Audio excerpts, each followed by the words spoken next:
The Andy Pollin Show. We got to go after this with everything we got, thinking they're going to come with everything they got. I'll start off by saying I'm bored, I'm broke, and I'm back. The Andy Pollin Show on ESPN 630 starts right now. Happy Wilt Chamberlain Day. 64 years ago today, the Big Dipper dropped 100 points on the New York Knicks when he was playing for the Philadelphia Warriors. And they played the game at the Hershey Arena, where attendance was announced at 6,000. 64 years later, I'm sure more than 100,000 claimed they were there. Sonny Jurgensen, the late Sonny, was one who was there. Sadly, he passed away a few weeks ago, but he told the tale of playing for the Philadelphia Eagles off-season basketball team, having a big game, showering up, hearing Wilt was having an enormous first quarter, decided to stick around for the game, and he was one of the 6,000 in the Hershey Arena that saw that. So that happened 64 years ago today. And then 35 years ago, and we'll get to this later in the show, 35 years ago today, we had the most famous gutter ball in bowling history. Del Ballard bowling in a tournament in Baltimore, at the Fairlanes lanes. I'm not familiar exactly where that is, but it was a professional bowlers tour event, and he needed 7 pins to win and threw it in the gutter. And we'll get to that sad story coming up later. Speaking of sad stories, Maryland basketball. Ay, ay, ay, ay, ay. I mean, realize this was a Sweet 16 team last year. Yeah, we've had drop-offs of teams in the past. That happens, but there's usually enough continuity there that you could be at least competitive the following year if you have a great season. Like Maryland, they went to 2 Final Fours. They lost a whole bunch of guys off the national championship team in 2002, but they got within a Steve Blake jumper of getting to the Sweet 16 the following year. That's, how you have a program. The program now, herky-jerky. Sweet 16 last year, absolutely abysmal this year. They are 4-14 in the league, getting swept by Rutgers, losing yesterday. I get to more in that game in a minute. I watched most of it yesterday afternoon. And that is the most conference losses that they've had since the 92-93 season. That was when Gary Williams was trying to bring him out of the probation era where you couldn't be on TV and couldn't participate in postseason play for 2 years. Walt Williams decided to stick around. Good for him. The team was relatively competitive, but they weren't allowed to be in anything in the postseason. And so he was rebuilding with freshmen that year, guys like Exree Hipp and Johnny Rhodes, and they were key players on teams that went to Sweet 16 later on. But they were in total rebuild that year. This is total rebuild, but it's total rebuild with, in some cases, 5th and 6th year seniors, and it's just a hodgepodge group, which at times has looked okay, and at times yesterday looked okay, but at times looked absolutely horrible. The first half, they had 14 turnovers. They were down by 19 points. They had scored only 20 points in the first half. Now, in the second half, they turned things around. They actually took the lead before Rutgers was able to put it away at the end, winning 69-65. But Buzz Williams, who tends to over answer, if you want to put it that way, you ask a pretty simple question and you get a long answer. But this is what he had for us yesterday after watching what his team had was a Dr. Jekyll, Mr. Hyde game with this horrible first half, the second half where they start to get things together, actually take the lead, and then, finally lose. The rebounding numbers are astounding in this game. Maryland out-rebounded Rutgers 50-26. They beat them on the offensive glass 16-5. But they missed 5 free throws, and again, the 19 turnovers were just killers, and Rutgers was able to hold on to the ball. Maryland, once again, didn't shoot well from 3. They haven't all year, with a few exceptions, 6 of 28 from 3. But this was Buzz on the tale of the two halves and what he was actually able to accomplish at halftime. There was no, flipping the buffet kind of thing. But this is his explanation of how things were able to turn around, at least briefly, in the second half. Most of what I say to you in here is the same thing that I would say to them. I've been very transparent in our time here. To their credit, over time, they have realized that what we're trying to accomplish is right. They haven't been resistant to what the margins are that we're measuring. They've began to take a lot of pride in that in a positive way. They knew as it was transpiring in the first half that we weren't playing the way that we have to play. And that's kind of why I let them say what they had to say at halftime. They were already talking by the time I got in there. And then I thought their execution of those things in the second half, 2 changes, one offensively, one defensively, were both really good. I thought that was a spark. I thought they handled that really well. I thought that to go from 19 down, I think the first time out it was 16 down. I think the next time out it was 13 down. I think the next time out we were down 8. And then at some point thereafter, I think we went up 1. We were running out of gas with that group that started, and then there was a lull, and I'm not blaming it on anybody. I'm blaming it on us. In that lull, the game changed again, and then we were fighting the rest of the way to try to change. We got to the rim much better. We got to the bonus before they did in the second half. We missed too many rim shots in the second half. We need to make our free throws at a higher rate. We did a great job on the glass all game long. Our turnover rate was a major issue in the first half. Still wasn't great in the second half. I think it speaks to they know what we're trying to do, and they were disappointed in what they did in the first half and did a great job for the most part in the second half. Well, the good news is only 2 regular season games to go. Now, they got number 10 Illinois coming in for the season finale on Sunday. They play at Wisconsin on Wednesday, but they are going to go in, it looks like, as the last team in the Big Ten. 18 teams, by the way, if you're not keeping track, 18 teams in the Big Ten. Every one of them makes the tournament, but you have the buys and the double bye situation, so they'll be playing on the first day, just trying to stay alive. So realistically, the season has 3 games, maybe 4 left to go, and then we'll see. We'll see what these freshmen that he's got coming in will do. I mean, he's got more time this time because he didn't take over in April like he did last year and brought some of his Texas A&M guys with him. And outside of like Diggy Coit giving us a few thrills, that was really the highlight of the season. What do you have, 41 points in the game against Penn State. Pharrell Payne, their leading scorer, missed most of the year. I assume he's going to take a red shirt and come back, so that should be helpful. But, boy, when you look at Maryland basketball seasons, the worst of it would be Bob Wade with 9 wins in what was his final year at Maryland and then the probation that followed. But this is got to be among the worst that they have ever had. Some other strange stuff from college basketball here. This happened over the weekend. USC was playing number 12 Nebraska and playing them at home on Saturday. And their leading scorer, Chad Baker-Mazzara, went down with an injury after he tried to block a shot. Happens, went to the locker room, comes back out, but then doesn't sit on the bench. He goes and sits near injured star Rodney Rice in an area with fans. So fans, sits in the stands rather than sits back down on the bench. And then we find out that he's no longer with the team. No reason was given for his departure. Team spokesperson Christian Keller told the Associated Press, "We have nothing additional to add at this time." Thanks a lot about that. Eric Musselman, the coach of the team, asked about him not going back in the game, said he said he couldn't go, said he hadn't talked to a trainer about his health. That's a common trick of coaches, by the way. I don't really know what's going on. I'll have to talk to the trainer. I'll talk to him after I talk to you.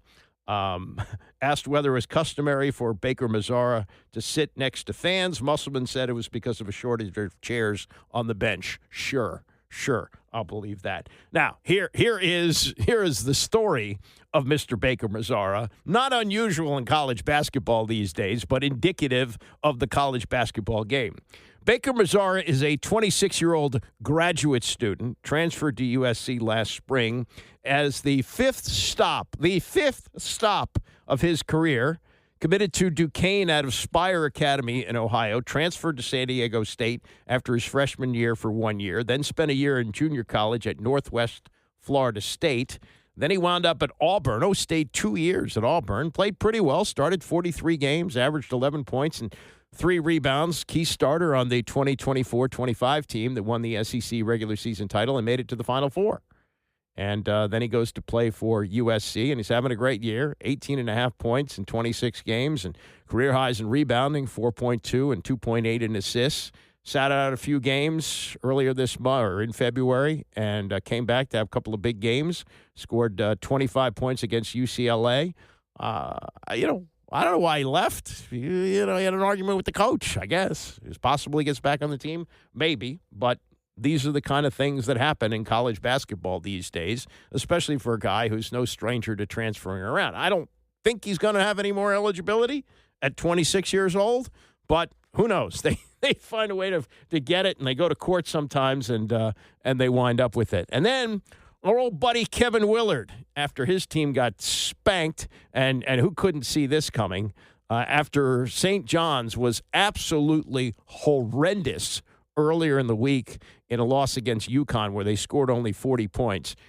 You don't want to be facing St. John's after a loss like that because they stuck it to Villanova 89-57, 32-point loss at Madison Square Garden. And they asked Kevin Willard about what Rick Pitino was like in practice following a bad loss. And he said, "I will not bleep you.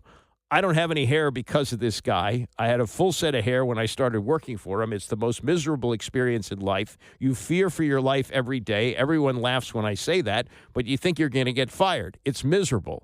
Willard made a couple of stops with Pitino. He started out as an assistant with him with the Celtics in 1997, then went to Louisville with him from 2001 to 2007. His father was also an assistant for Pitino, Ralph, with the Knicks and later with Kentucky. And Willard went on to say about Pitino, as he's gotten older, he'd probably become a little bit more cranky than when I worked for him, but you literally fear for your life. He walks in the facility at 6:30. You've been there since 5:30, thinking you have everything right, and he comes in and asks you the one question you don't know. He's that intense. He's always been that way. He's got the most energy of any coach I've been around. I think that's why he's got 900 wins and national championships, because he does it better and more intense than anyone. And Pitino, I think, is like 72 or 73 years old. So, yeah, that's part of the deal for working for Pitino, but I guess you get great training as he did. Meantime, the NBA plays on, and it not only plays on irrelevantly, I think, for the most part, but we don't know where the games are, right? I mean, there was a game last night on NBC. Do you know that NBC now does Sunday night NBA? What they're trying to do is own Sunday night for sports. They already own it for the NFL. They've got the number 1 rated primetime show in Sunday night football. They've picked up baseball for Sunday night baseball, trying to revive that on network TV, and now they've got the NBA. Now, Charles Barkley is now with ESPN, even though the show that he does inside the NBA is produced by the same people who produced it for TNT in Atlanta. And he was on PTI on Friday with this bit of advice for the NBA. We've got to find a way to make sure fans, Mike, you've been beating this drum for a long time. It is so difficult for fans to find the games now. I think we've done a disservice to the fans and to the game. We've got to find a way to let the fans know, because the fans are the backbone, and we want to support these networks. I'm so honored to be on ESPN now because it's the greatest sports network ever. But people don't even know when NBC games are on NBC, when they're on Peacock. They don't know when the games are on Amazon. And we got to be very careful because, we got an 11-year deal, and it's a team deal. The players are going to be successful, but we want the networks to be successful also. I think the number one thing we got to do is make sure we let the fans know exactly when the games are on. I don't know how you do that. What do you do? I mean, even like the sports section, which I've relied on most of my life in the Washington Post, they still do put out the TV listings. That's about the only thing they do that's of value in the sports section now. But, where else do you find these things? Where do you know? Even on your TV, you don't even know how to find some of these channels. And some of it's on Peacock now. I think in the long run, they would have been better off with a deal with just a couple of different places. I know there's networks are throwing money at you to pick off games here and there, but Barkley's right. And once you stop your interest in trying to find games, that's going to be a problem for the league. And there's some stories out there, and this is one that shocked me. I mentioned this is the 64th anniversary of Wilt Chamberlain's 100-point game, where, by the way, he was 36 of 63, put up 63 shots, 36 of 63, and incredibly, notoriously poor free throw shooter, 28 of 32 from the line. The Philadelphia Warriors beat the New York Knicks 169 to 147. Realize this, Kobe Bryant has the second highest total. He scored 81 points in a game early this century against Toronto. It's 81. He's got to have like another good game to get to Wilt's 100. Like a good scoring night, 19 points. Most players in the league walk away from a night like that saying, did okay.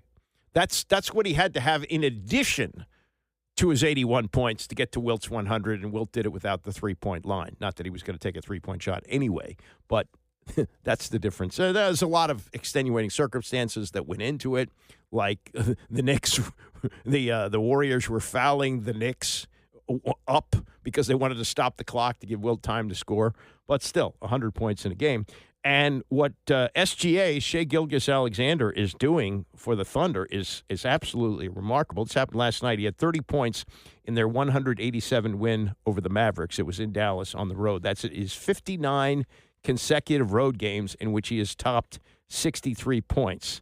That passed Wilt Chamberlain for the longest streak in NBA history, a record that stood for 63 years. So it wasn't the 61-62 season where he averaged 50 a game, but still, the following year, he scored 20 or more in 58 consecutive games. On top of that, he has now scored 30 or more in 59 consecutive games on the road, or 20 or more in 59 consecutive games on the road. He now has scored 20 or more in 123 consecutive games, and Wilt holds the record with 126, so he could get that too. He's having another MVP-like season, 31.9 points a game, 6.5 assists, 4.4 rebounds, 1.3 steals, and they got the best record in the West, 47-15. They may repeat. They may repeat as champions. But again, what Barkley is saying has a lot of weight to it that you'd like to know where they are. Where can you watch this team play? Where can you watch SGA play? Who knows? All over the place. Could be any number of places. Don't go to TNT anymore because they don't have it. But is it on NBC? Is it on ESPN? Is it going to be on Peacock? Is it going to be on, I think Netflix has some games here and there. He's right. You got to find a way to do that. Some combine stuff coming up. And wait till you hear the question that Fernando Mendoza was asked by a so far unnamed team. It's the Andy Pollin Show, ESPN 630. The Andy Pollin Show on ESPN 630, the sports capital. Truth be told, I watched very little of the combine. The underwear Olympics doesn't really do it for me. But there are enough people who are interested in watching this that the NFL televises it. They put it on the NFL Network, and now that the NFL Network is merged with ESPN, I guess we're going to see it now on ESPN or one of their channels, however that's going to work. And, I don't know what you can tell from these things. There are stories like Mike Mamula, who's the all-time workout warrior at the Combine, Boston College linebacker, projected to be in like the mid-rounds, went in the middle of the first round because he spent all of his time after the season working on the drills that they ran in the Combine, and he put up some impressive numbers. Philadelphia took him. He had like a 4 or 5 year career.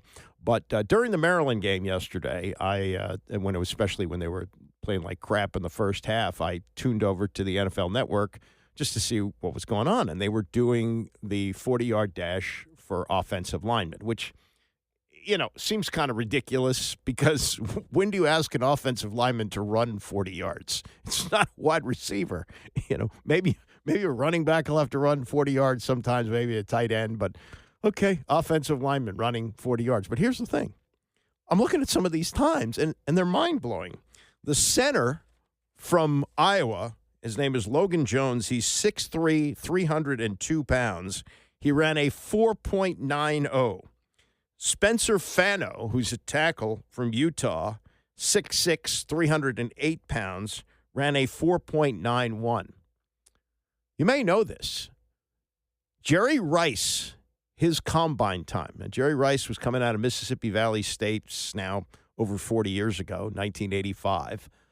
Small school, and, you know, he had unbelievable numbers with a quarterback named Archie Cooley, went by Archie 747 Cooley.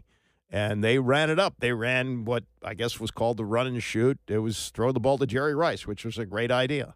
And he looked fabulous in college, but the competition was questionable. So he slid down late into the first round, and sure enough, Bill Walsh was smart enough to trade back up to get him.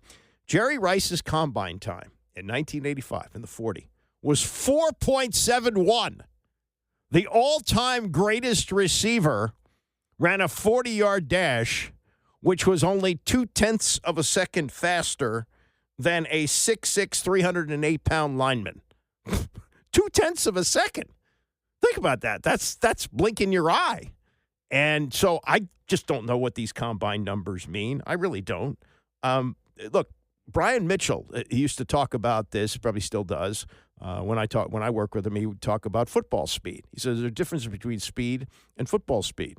And Brian Mitchell was a quarterback coming out of Southwest Louisiana. He went on to become one of the greatest kick returners of all time, probably should be in the Hall of Fame and may get there someday. Brian Mitchell ran a 4.58. That's good. That's a fast guy. Is it world-class speed? Is it a 4.2 like Darryl Green ran? No.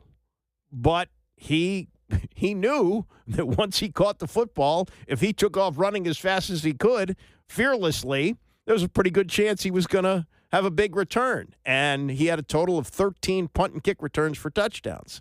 So, you know, these numbers that you look at the combine, you go, yeah, those are really cool. But what do they mean? A really fast offensive lineman runs a fast 40. What does it mean? Probably a good athlete. Is it mean he's going to be a great offensive lineman in the pros? Who knows? Jerry Rice. If Jerry Rice ran a 4.7 today, I mean, I guess somebody like Bill Walsh would be smart enough to take him, but that would be like, oh, my God. How can he – 4.7? We got offensive linemen running almost that fast. And, you know, maybe that's part of the combine training, too, that you can train yourself, even as a 300-pounder, to run a 4.9.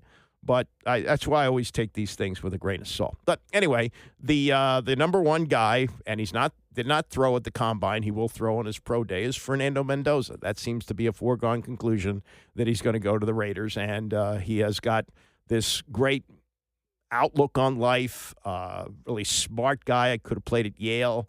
He seems to be everything you want in a quarterback. And, yeah, they look for nits to pick, and there may be some things that they have found that may prevent him to be an all-time great. But, you know, we're looking at a guy at the very worst who's probably going to be at the Kirk Cousins level, which would make him, you know, at this draft where there aren't quarterbacks available, you know, it's clearly the number one guy. And some team apparently wants him so much that listen to this exchange. This is Aditi Kikimbala, who is a reporter for CBS, and she was doing the sit-down interview with Fernando Mendoza, and it's about the question that was asked of him by a particular team who he does not identify. What was the one most bizarre question you got? Oh, yeah. Not football related. Not football related. I would say one about, hey, I don't know if I can say this. Yeah, I don't know if I can say that. But I definitely got some crazy questions. However, are we going to come back with I know. It was, hey, maybe you should get arrested. And I was like, you know, I was a little confused, but then it was like the slide. So I don't get it. hopefully I don't get arrested. I don't get that one. So you can slide in the draft. Oh. Wait, can you tell us who said that? It was not one of the teams I had a formal interview with, so I'm not going to. I don't want to expose the team. But it was not one of the teams that formal interviews. Clever. Yeah, it was very clever. At first I was like, wait, I'm not going to get arrested. And I was like, oh, yeah, I got it. Oh, so you're dropping the draft. Makes sense. Whichever team drafts me, I'm more than happy. She's a little slow in the uptake. Yeah, I kind of got that right away. Yeah, get yourself arrested so you're not Mr. Clean, and we can take you. He also made the rounds with Pro Football Talk with Chris Sims and Mike Florio, and they started off with what will be the signature play of his career, unless there are some other ones in the pros, but it'll be hard to top this one. The fourth down run where he stretched the ball over the end zone and essentially cemented the game for Indiana. There were some, tense moments at the end, but that is the signature play of his college career, and it's after he won the Heisman Trophy. But if you look at Heisman Trophy winners from the past, he's right there with those players with iconic plays during their careers. Now, for all of these guys, this was before they won the Heisman, and this was the play that pretty much locked it up. If you want to go back to 1959, Billy Cannon with the 89-yard punt return, which was the only score of the game on Halloween night for LSU. There was Johnny Rodgers for Nebraska in 1972. He had a 72-yard punt return for a touchdown against Oklahoma. Doug Flutie, the Hail Mary pass to Gerard Phelan in 1984. And then the Desmond Howard Heisman pose after he scored a touchdown with the snow falling against Ohio State in what was his senior year in 1991. So Mendoza is right there with them with those plays. It's just that his happened after he already won the Heisman. The Heisman moment for him was when he threw that touchdown pass against Penn State, and it was more the receiver. It was a great throw, but the receiver getting a toe down to pull off the comeback and keep their season going undefeated. But this was Mendoza with Sims and Florio on that play in which he said, it really just wasn't another play. Well, I'd be lying to you if I said it was, because it was a 4th down and 5, 4th down and 6. And at that point, the game's riding on it. That's a huge score spread. And if we don't get that, then UM takes the lead in the 4th quarter. And we need another game-winning drive. So at that point, I had to make sure whatever happens, I was going to keep my feet driving and get that first down. And just happened to get pinballed around and reach into the end zone for a touchdown. Well, you're a much bigger person than people realize, too. That's right. Like, I had people all the time, like last year, they were like, how big is he? And I was like, everything I hear, he's 6'5", 220. They're like, really? Right? So you're not the easiest guy to tackle. How many times have you watched the game back? Yes, I have watched the game back. Okay. TV version or film version? Oh, film version. Film version. There's a lot of mistakes from the game that I want to improve on, especially for the next NFL team that drafts me. Right, it was a great game, and you can never be mad about winning a national championship. Give me one thing you saw when you were watching the film and you said, I gotta improve on that next level. I would say pocket presence a little bit. Maybe stepping up in the pocket a little bit more, or getting a little more depth in my drops, depending on it.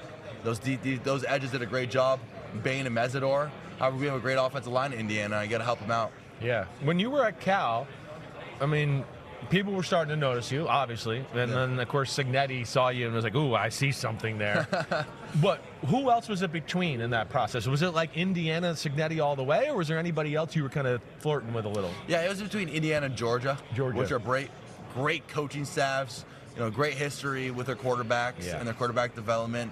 And it came down to the last minute in the 11th hour. So, I'm really thankful for both of those teams for recruiting me. Well, okay. So this is where I got to ask you this then. 11th hour, and it's Georgia at the time. Okay, no disrespect to you, but it's Georgia in Indiana. So what was it about Indiana where you were like, okay, I'm going to go there?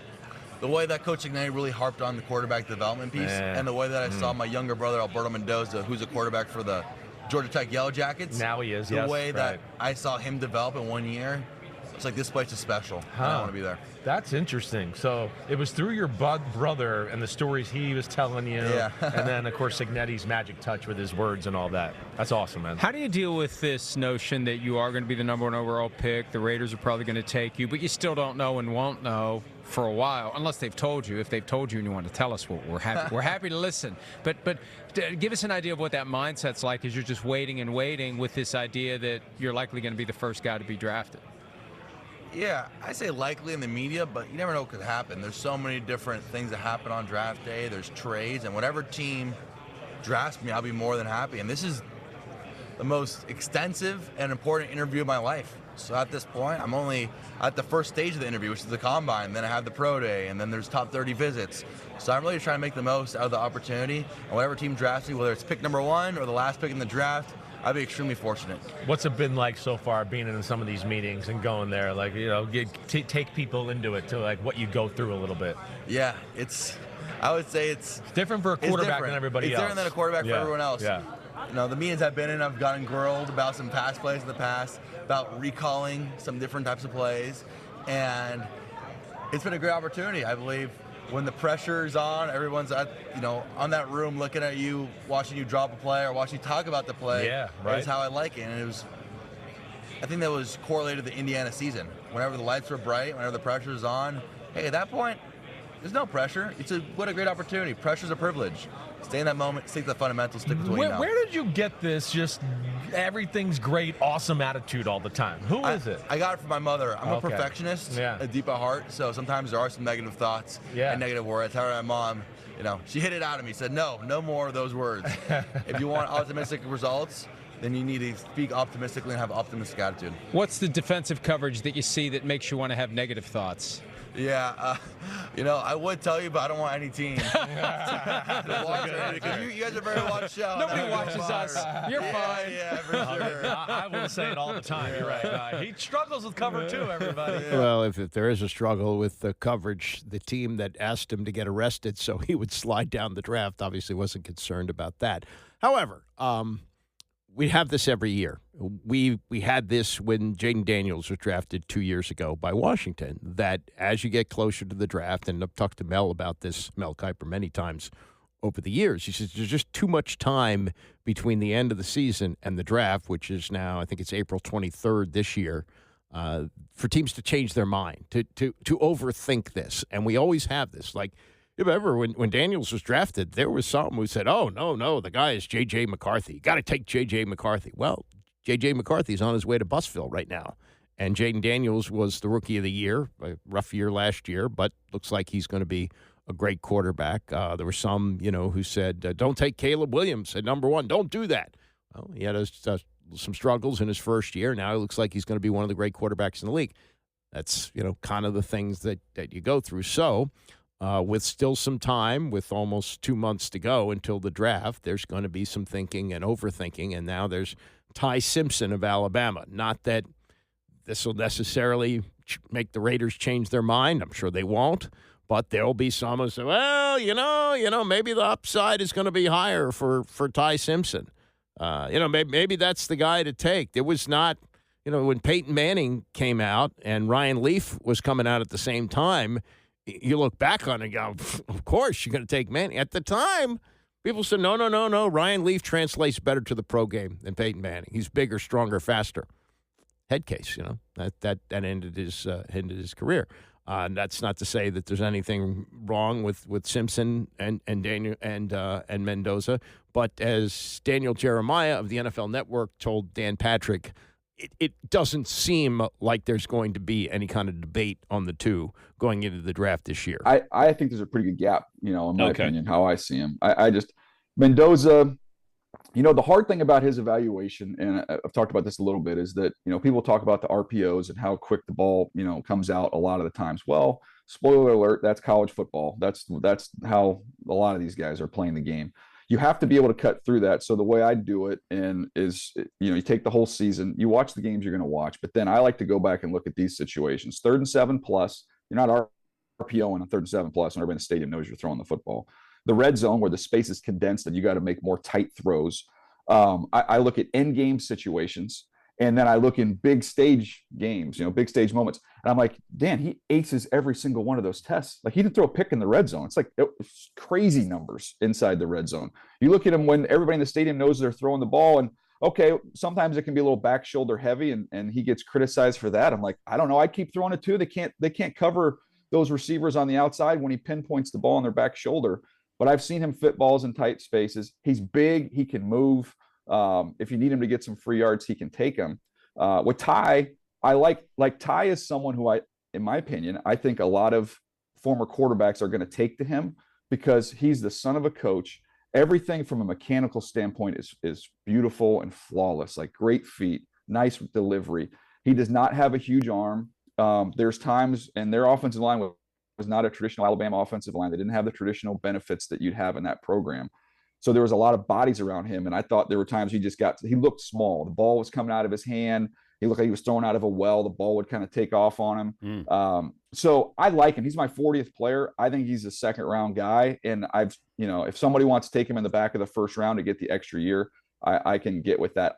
I don't see him as a top half of the 1st round, top 15 type pick. And the other reason for that is I think every year you're going to have more Ty Simpsons coming along, whereas Fernando Mendoza, those guys are a little bit harder to find. That's Daniel Jeremiah, NFL Network. And when he says end of the first round for that extra year, when you take a player in the first round, you have that fifth-year option. So if you really believe that he's going to ramp up to be an elite quarterback, you want him in the first round because then you got that fifth year under control. But again, it's still very much a crapshoot at this time. And speaking of that, this was Jeremiah on the one that he thought was going to be great and wasn't great. I didn't go into the school when Jamarcus Russell was coming out. I went and saw him play live, and I watched his tape. And I mean, I was a young scout at that point in time.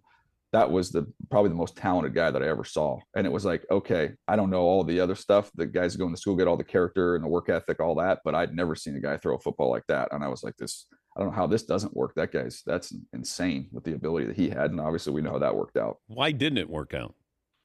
I think it was probably more the other stuff, just in terms of the focus. He got heavy, the work ethic. I think those were more issues. I'm telling you this day, Dan, it looked like he was throwing a Nerf turbo. Like when you went out there and watched him, it looked like he had that little tiny Nerf turbo that whistled when you threw it. And who was more smitten than Al Davis? Al Davis loved a guy with a big arm. That's why he wound up with Jay Schrader, who was here. He wanted a guy with a big arm who could throw to really fast receivers. Just win, baby, and throw the bomb. And Jamarcus Russell looked like that guy, but the problems that Jeremiah outlined, along with the lack of focus in the classroom. The stories go that they gave him, those days they used to do it on DVD, so they gave him DVDs to take home and watch tape.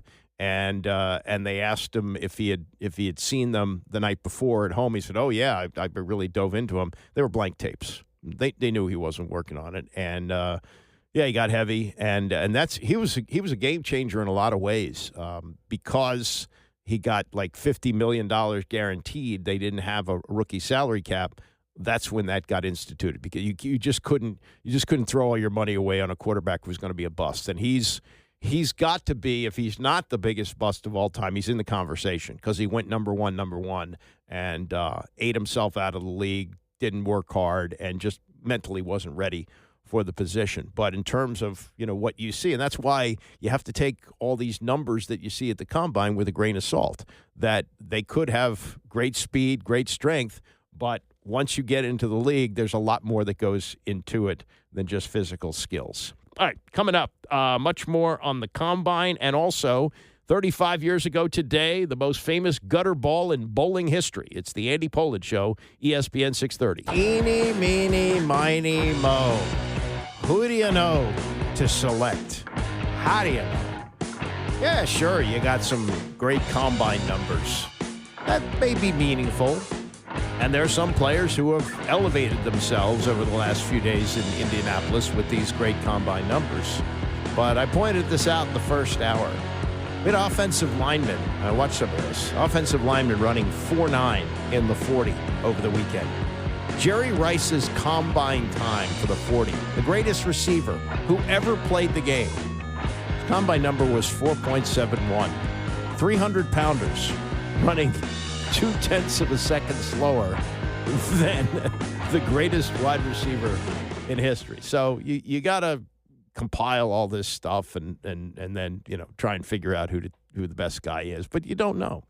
And sometimes it's what else happens at these combines? You see the numbers, and sometimes they're numbers that are not that great, but you still love the guy and you take him anyway. Or you see the combine numbers and they're great, and you see him play and they're great, and then you have the interviews and you go, well, doesn't seem right, but I don't want to be the guy who misses on him. And Bobby Beathard is in the Hall of Fame and should be in the Hall of Fame for his work as a general manager with the Washington Redskins. He built the first two Super Bowl teams, the first two Super Bowl championship teams. There was a team in between that went to a Super Bowl and lost. And he left the cupboard well-stocked for Charlie Casserly when he left after I think it was either before or after the 1989 season. Now, Charlie did a great job in Plan B free agency, which is sort of like a toe in the water before free agency came into the league a few years later. But Beathard had done a great job with draft picks and players taken in late rounds, and so he was worthy of his standing. And then he got the San Diego Chargers job. There was some things that went on behind the scenes that we still don't know to this day. It appeared that Joe Gibbs had gotten much more power in the organization than Beathard, and Beathard had enough, and so he left. And going to San Diego made a lot of sense because he was a California guy. He liked to surf. So that was a good place for him to make the next stop. But he ignored a lot of things with Ryan Leaf, a lot of warning signs.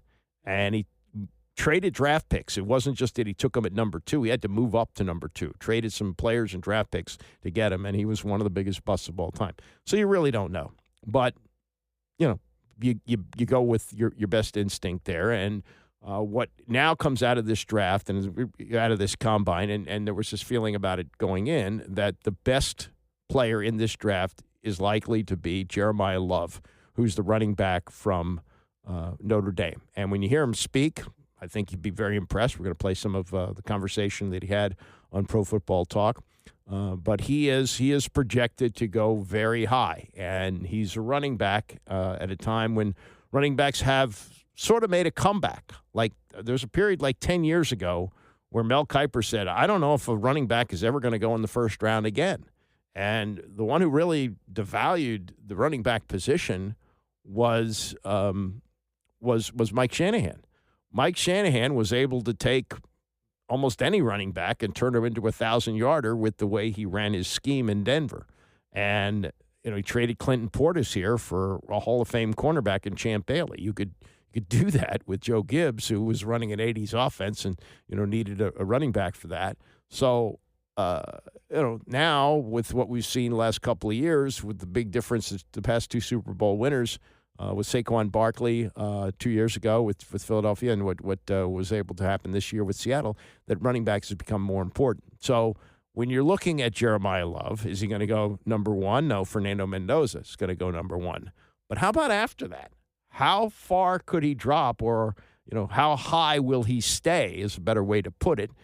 Daniel Jeremiah on Jeremiah Love, Daniel Jeremiah of the NFL Network on the Dan Patrick Show on where he thinks Love will land. I don't think the Jets would do it at 2. I think they're it feels definitely more like a front player, a defensive front player. I would say you could start the conversation at 3 with Arizona and Tennessee. I mean, that's where the conversation would start, but I still think that probably lends more to big guys, to offense and defensive linemen. At this point in time, I would say more so defensive linemen. And then the sweet spot to me is 7, 8, 9. When you look at Washington, New Orleans, Kansas City, I don't think that's a neighborhood he's not going to be able to get out of. 7 to Washington, which makes this little conversation here even more intriguing. This was Love on Pro Football Talk with Chris Sims and Mike Florio. And no, I'm sorry. This is the conversation that he had with Rich Eisen, which you heard here on ESPN 630 last week.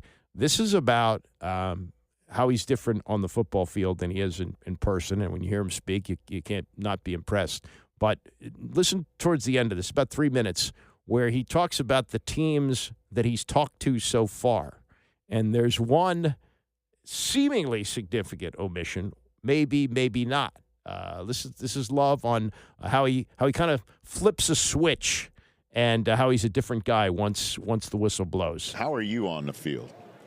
Completely different than I am now. I kind of like got a little flip or a little switch that I turn, kind of get a little bit crazy. What do you mean? What do you mean? You talk like mess? Do you talk mess? I talk a lot of crap. I like to hit. I like to get in your face and talk a little bit, especially if it's USC. Okay. Yeah, I flip a switch, turn into a different person. Okay. No kidding. Got to have a little bit of craziness, just a little bit. Why do you say that? Because who wants to be hit and hit people for a living, you know? You got to be a little crazy or a little messed up in the head to want to do that for a living or want to do that for fun, you know? So what's your favorite thing to do on a football field? On a football field? Yes. Jump over people. Okay. It's the most satisfying thing ever to completely clear somebody like you're jumping over a hurdle in track. It's very, very satisfying. What will a team get if they draft Jeremiah Love? Everything. I say this every time I'm asked this question. I'm willing to do anything and everything for whatever organization I'm blessed to go to have success. You know, I'm coming in, working. Anything you need me to do, special teams, receiving, running the ball, blocking the ball, anything you need me to do, put my body on the line, I'm gonna do it and do it to the best of my ability. I will say this, okay? I've been around the league a while. I don't think there's any chance you're playing special teams with the national. I would love to play special teams. Like what in special teams would you like? I want to play gunner on punt. I'm trying to go down and smack somebody. You are crazy. You got to be crazy a little bit. Let me tell you something, Jeremiah Love. You're not playing gunner in the National Football League. That is not happening. Well, who knows? Who knows? Okay. Maybe. No, listen, I don't want to. I can say these things. You are taking the 100% smart approach of like, I'll do whatever I could, whatever you ask of me, I'm there. There is no I in love, even though there is one in Jeremiah. But yes, like there is no I, right? You're a team player. That's what part of your many superpowers. Gunner is not happening. That is not. That is 100% not happening for you. That's a little sad. Oh, no, don't be sad about it. So, which teams have you met with here? I've had 10 formals. Who were the 10? New York Giants, Kansas City Chiefs, Saints, Cardinals, Titans, Dolphins, Browns? No, not the Browns. Cowboys. Forgetting Jets. Couple. Steelers. The Steelers. Rams. Okay. Jets. Okay. I think that's more than 10, but okay. What was the last one? I think that's it. Okay. I'm probably forgetting one, but a lot of faces, a lot of names, a lot of teams, a lot of talking. Good vibes. The one he's forgetting, could it be Washington? The other intriguing thing about the teams that he listed some playoff teams there. So if they're going to get him, as you heard Daniel Jeremiah say, you got to get him in the top 9. He's not falling any further than that. So if playoff teams are looking to move up, what are they offering? Could that, because Washington's got a lot of needs, and they only have 5 picks because of the Lattimore deal and a couple other moves that they made. So that might be a possibility that they trade out of there. And maybe Washington has made it known that they're willing to deal the 7th pick. I mean, I think most of the time you just sort of sit back and see what the offers are going to be. But the fact that he doesn't remember talking to Washington, I don't know. Maybe he doesn't legitimately, or maybe they didn't talk to him. And maybe that's also, because these are the games that people play, they know enough about Jeremiah Love that they don't really need to do an interview with him. So they don't want it out there that they're interested in taking him. That could be. Who knows the games that are played along the line. But, again, you listen to him talk, the Notre Dame education, very well-spoken, smart, and willing to do anything. And you may remember this, that Dexter Manley was a gunner on the weight, and the kickoffs were a lot different then. But, yeah, he was like a 260-pound gunner on special teams when he came up with the Redskins in 1981. I can imagine that today. But that's also the freakish athlete that Dexter was. Dexter had Dexter things. But in terms of athleticism, he was just off the charts. That was really a period of time where they built that team. That 1981 draft. You talk about drafts. That was the foundation of the 4 Super Bowl teams in 9 years. You think about that. They took Mark May in the first round. Mark May was the first. They'd used the one the year before, 1980, to take Art Monk, but they went through this long period of time where they didn't have a first-round pick. George Allen started trading him away when he got here in 1971. Mark May was the Outland Trophy winner. They expected him to play left tackle. He wasn't really a left tackle. It wasn't big enough. And they were fortunate they took Joe Jacoby as an undrafted free agent in a 12-round draft. They add him. You get Russ Grimm, who's in the Hall of Fame. They got him in the 3rd round. They got Dexter Manley at like the 5th or the 6th round. They got Clint Didier in the 12th round. Clint Didier, I'm sure, was not invited to the Combine. He didn't have wide receiver speed. He played at Portland State with Neil Lomax. Neil Lomax ran the run-and-shoot offense. Mouse Davis, who later got that going in the USFL, was at Portland State, small school. I've walked past that. That's like a small downtown school. They had a football team, and Lomax was lighting it up. And so they had a pro day for him, and everybody knew he was going to be, a top pick. I think he went 3 or 4 or something like that. And Beathard had Joe Theismann. He knew he wasn't going to take him, but he went to the pro day anyway just to see, and maybe he could drum up some interest in a trade or something like that. But he went to see it, and he saw Clint Didier at the workout at the pro day and said, he may not be a wide receiver, but I think he can be a receiving tight end. And sure enough, they made him a tight end, and he was terrific in that role. He was sort of a Zach Ertz role, a little bit smaller, but kind of in that mold. And you never know where you're going to find these guys. That's the way the game is played. If you're smart enough to not see necessarily what the guy looks like now, but what you can project him to be, you can do a lot of creative things, and they were able to do that. But that 81 draft across the board, I should have looked up all the names, but they really benefited from that. And if you look at teams over the years, sometimes it's 2 or 3 drafts that can make the entire difference as to how the team develops. And like, for example, the 49ers, I talked about Jerry Rice, that Bill Walsh was smart enough to trade back up for him, even though he ran a 4.71 at the combine. Smart enough to do that. He took Joe Montana in the 3rd round. People thought he was too skinny to play quarterback in the NFL. Those are the things that you have to look for. And then, you can't miss on those top guys.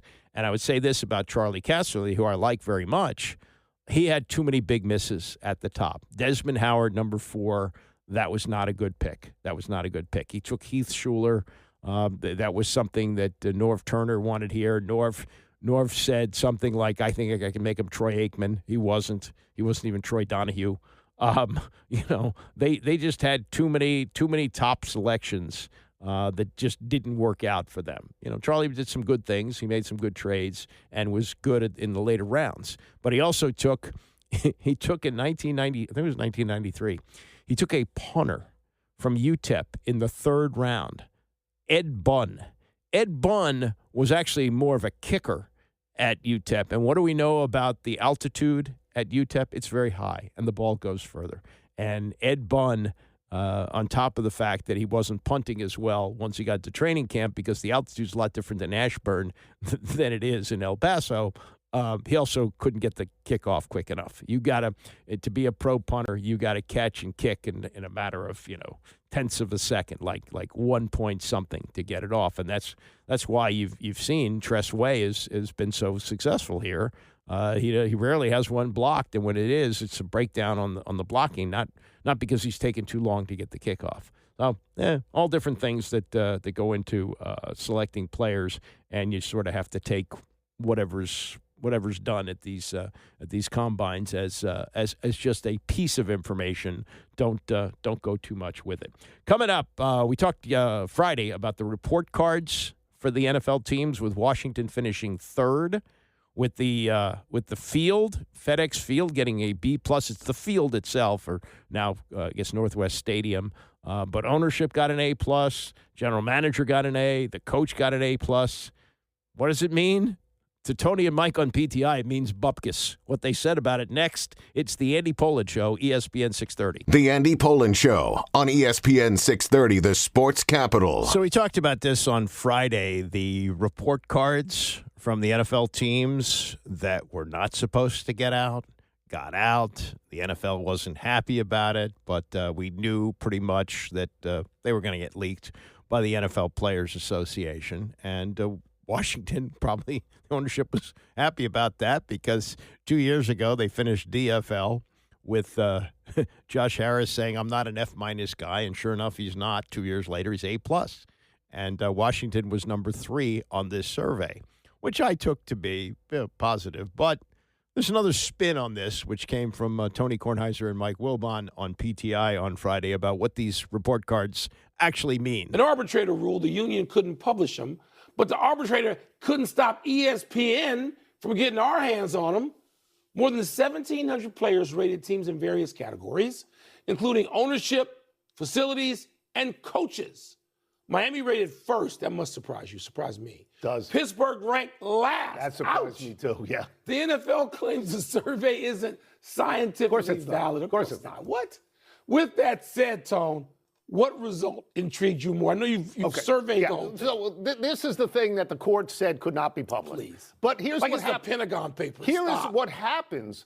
They send this to every single player. And you know who wants it public? The NFLPA wants it public because they want to shame the teams at the bottom. That's what they want to do. Okay. So Miami is first. Minnesota is second. Washington is third. And you know what they have in common besides good snacks and family-friendly activities? They have this in common. They didn't make the playoffs. The guy who was the general manager at Miami got an A. General manager at Minnesota got an A. You know what they have in common? They got fired. First place, you're fired. Now, Pittsburgh is last. They say that Pittsburgh has an F- on the locker room and the facilities. And the field. Facility meaning the field. That field did they make the playoffs? Yes, they made the playoffs. That's why you can't pay this any attention. Every coach got an A or A+. Well, except like 2 of them. Yeah. Harbaugh. Aaron Glenn got an A. The Jets have no wins. The guy in Washington, Dan Quinn, got A+ because he wears his hat backwards. They were 5-12. It's nonsense. The whole thing is nonsense. The union wants it out there. Now, here's what's not nonsense.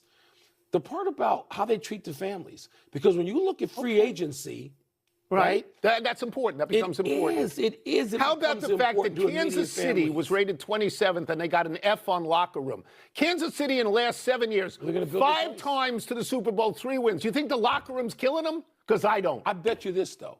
I bet you the Chiefs as a club, you let the locker room go to hell so it helps you get the new stadium you've demanded across state lines. But it's not. New England was rated 26th. New England, the plane wasn't so comfy. D in food, F on team travel. How hard is it to get great chowder? Where did they go this year? They went to the Super Bowl this year. So, again, fun. Dismissible. It's dismissible, but for us, good to talk about. Good television. Yeah, it's fun to talk about. I think the point, though, about the families is important. You want to bring your family to an organization where the families are treated right, but when you get into the dollar figures, that becomes less and less significant. I'll say this. When this team was at its best, the greatest era of Washington sports was the 1980s for the Redskins, where they participated in 4 Super Bowls and won 3 of them over a 9-year period of time. And they played those games at RFK Stadium, which they embraced as a dump. And the field, for all the problems with FedEx Field, or now Northwest Stadium Field, which I guess they've gotten under control because the field got a B+ rating from the players, whereas Heinz Field, or whatever they call it in Pittsburgh, got near the bottom. They did well with inferior facilities, and I remember covering locker rooms at RFK where the players hung their clothes on a nail. It wasn't anything like they are today. The plush locker rooms they have, oh my God, it was totally different. And the weight room, which was at Ashburn, now they had. It's another thing about the team and the facilities. They've been upgraded tremendously since Josh Harris took over, even taking out that ridiculous artificial turf field, which they hadn't used in 20 years. It cost them $1 million to take it out. They upgraded there, but when the Redskins were great, they were at the old Redskin Park. That was the one closer to Dulles Airport. In fact, you used to be able to save the toll. You could just turn around the airport, go there. And then they moved to the new place, 1992, after they won the last Super Bowl. What have they done since then? Not much. It wasn't, it was good when it opened. I don't think anybody was saying, oh, this is just state of the art. It's not like Valley Ranch where the Cowboys are. But it was good for the time, and they've since made some upgrades to it. So there's a point to be made about that it doesn't necessarily translate to success just because the players like the food on the plane and the condition of the locker rooms. But it does address, I think, some things that players think about in free agency. And when you give ownership an A+, I think it's helpful. I think that's good. And the general manager put together a 5-12 team. He gets an A, and the coach who coached the 5-12 team gets an A+. What does that mean? Also, there are cases where you don't want the players loving the coach that much. He's known. It's always good that the guy is a player's coach when you go 12-5, but the following year when you go 5-12, how great is the player's coach? And that's not to disparage Dan Quinn. I like him. I think he's a good coach, but I don't play. I don't know. I'm not out there every day. I don't know what goes on a daily basis, but he seems to be well-liked. Whether that's a good thing or a bad thing, you have to judge for yourself. Anyway, rebounding from the 5-12 season, what happens next? Combine is complete. Draft is up next. Free agency is about to open up in about, I think it's another 9 days, something like that. So what are they going to do, and how do they address what happened in this injury-plagued 2025 season and what they do moving on?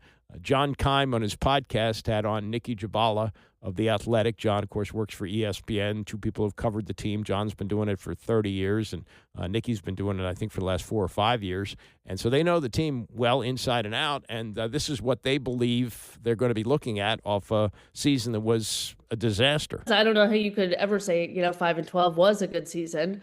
They did have some extenuating circumstances, all the injuries.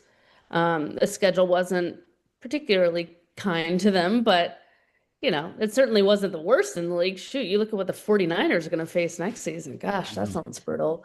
Yeah. But, they didn't play well at all. They weren't coached well. They didn't play well. I mean, I look at the tackling as sort of, the baseline. I mean, when you have a defensive head coach and however many, really strong positional coaches that they did on defense and they still couldn't tackle, that's a concern, obviously, a glaring one. And it's a little thing that can spiral into big problems when you can't do the basics. How are you going to do the bigger stuff, right? And I think they recognize that. They recognize it quickly, but, there's only so much you can do in season, right? And other than try to work on it. So they knew they needed some wholesale changes. I think it's the interesting part to me is you're making these wholesale changes in a critical year 3. Right. Which is, in many ways a make or break season for the staff. We all know the urgency in the NFL is greater than ever. I mean, I'm old enough to remember when coaches got 2 full seasons to prove themselves. Now many don't even get a full season to prove themselves. So, you got to win or else it's going to be starting over again next season. So it's a gamble, but clearly it's one they felt they needed to take, and they have confidence in these play callers, even though it's their first time to really pull it together. And I think that's what I was getting at too. Like clearly it was a bad year, but there have been times in the past you might see like they might dismiss it. Oh, it was just about injuries. If we're healthy, we'll do this. To me, what this suggests, like they knew that problems were deeper than just injuries, right? And I think a lot of it too is you look at on offense, it's very clear they wanted a different system. You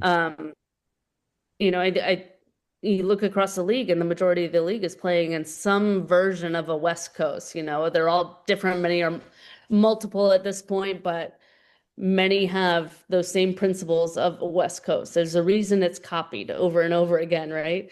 And probably the biggest is the balance and how it helps the quarterback. And I think it became evident throughout last season that they need to find more ways to help Jaden Daniels. I mean, much of their success in 24 was because he was Superman, and that masked a lot of their deficiencies, but you can't expect any player, especially a young quarterback, to do that every season. It's just not sustainable. So they got to give them some help. They need more balance in the run game, better protection up front. They need to do, scheme up ways to create more balance in their offense. And I think that's a lot of their reason for wanting to go the route they did.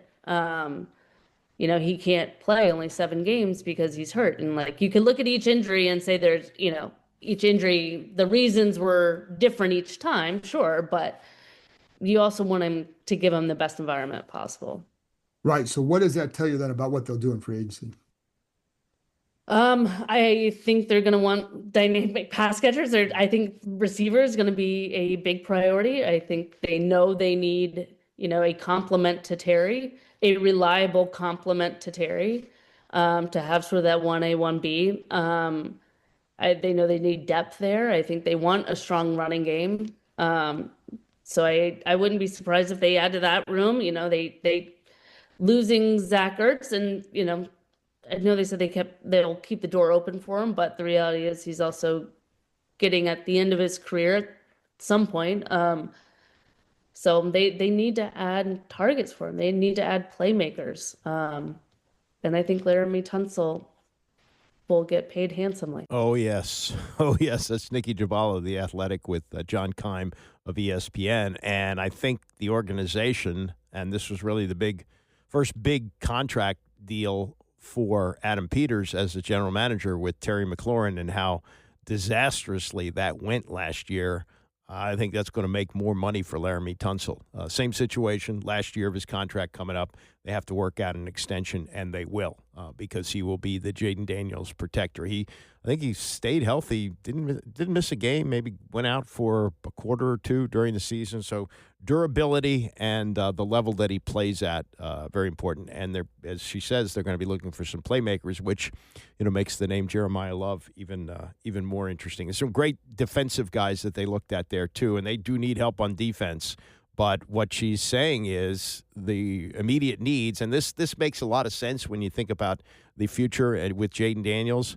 You got to make sure that he has weapons and that he's protected. Yes, defense is important, but this may be another year where they kind of put defense not on the back burner, but they don't necessarily go for it as much on defense as you might have thought, because of what she's saying there about the need for playmakers and the need to take less, to put less of the emphasis on Jaden Daniels. He had a remarkable rookie season. You can't expect that to happen every year, and you can't expect him to make, what did he make? He made 20 starts, right? He started all 17 regular season games and the 3 playoffs. That's not realistic now in the NFL as well. So a lot of things that they have to look at offensively, which you may not have considered. Like if you said, what is the biggest offensive need, offseason need? Defense, defense, defense.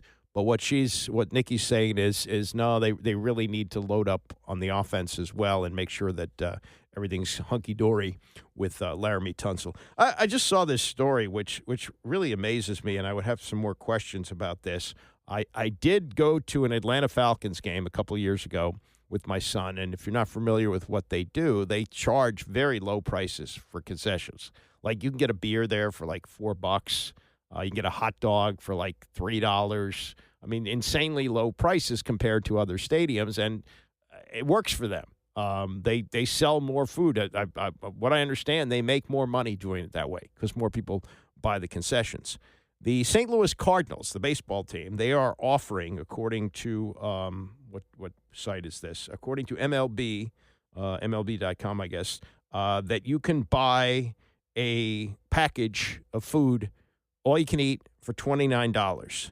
Tickets start at $29, includes bottomless soda, hot dogs, chicken tenders, bratwurst, I like bratwurst, nachos, fries, popcorn, peanuts, chips, and ice cream. Fans can select up to 3 items per visit and return as often as they like.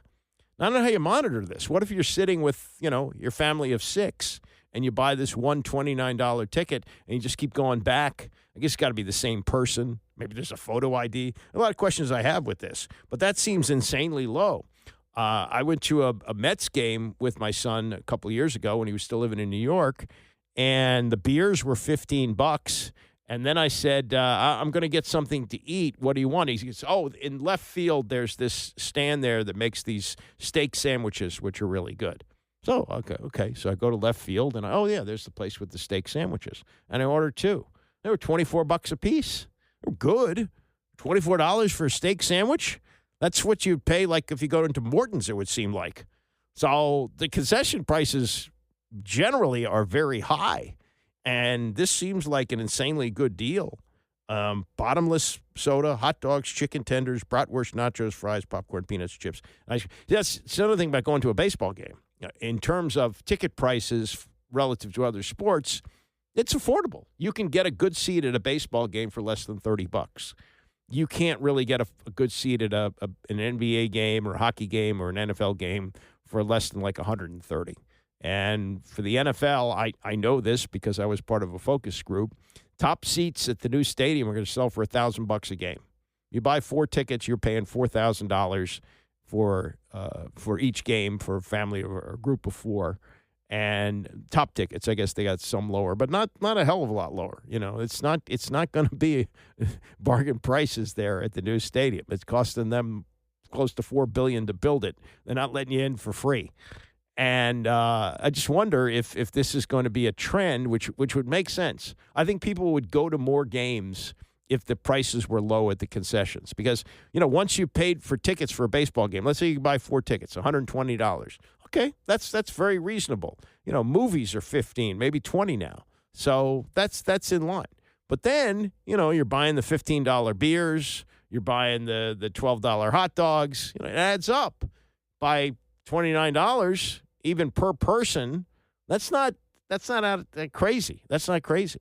So I wonder if that's going to be something that's going to catch on. Cardinals, great. That's a great baseball town, St. Louis. Cardinals draw very well. And be interested to see what kind of success they have with that. All right, that's it for me. I'll see you back here tomorrow morning at 9 a.m.